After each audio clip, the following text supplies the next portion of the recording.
Hi, my name is Sherry and I'm here to talk about the issues of economic inequality. Economic inequality is growing in the US. What this means is that the rich are getting richer while working people are struggling harder and harder to get by.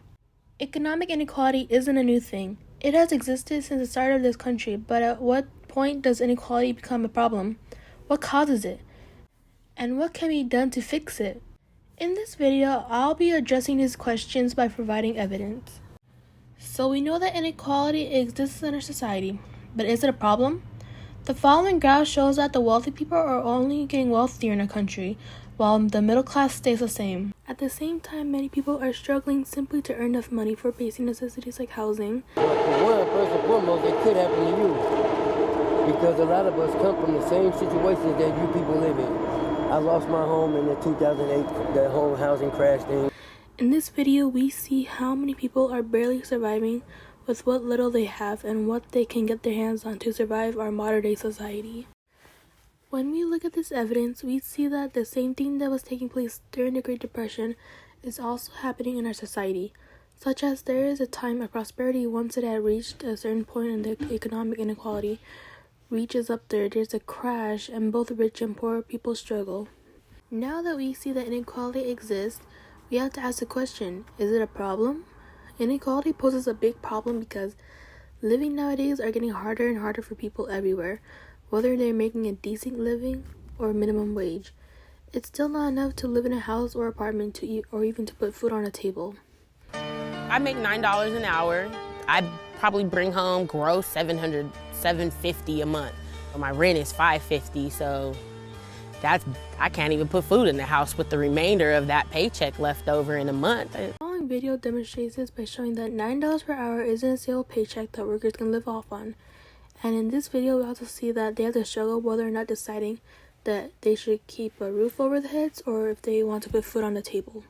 The causes of inequality in our society have to do with rich people getting richer while middle-class workers barely get a stagnated paycheck. The following graph shows that this is important to understand because the middle-class workers are barely affording housing while the wealthy keep on getting even more richer. If this problem is not addressed, this will be bad because there will be many people who will end up on the streets. This is not the first time economic inequality has caused major problems in our economy. During the Great Depression, the economy crumbled because of the amount of debt others have compiled on themselves by their overconsumption of buying products because their wages were stagnant. Asking Congress for retroactive unemployment payments that would be some portion of the $600 supplemental that ended in July. Pretending the last 5 months didn't happen is frankly childish to say, oh, well, I got away with that. We got away with not helping for 5 months, so we're just going to pretend that didn't happen.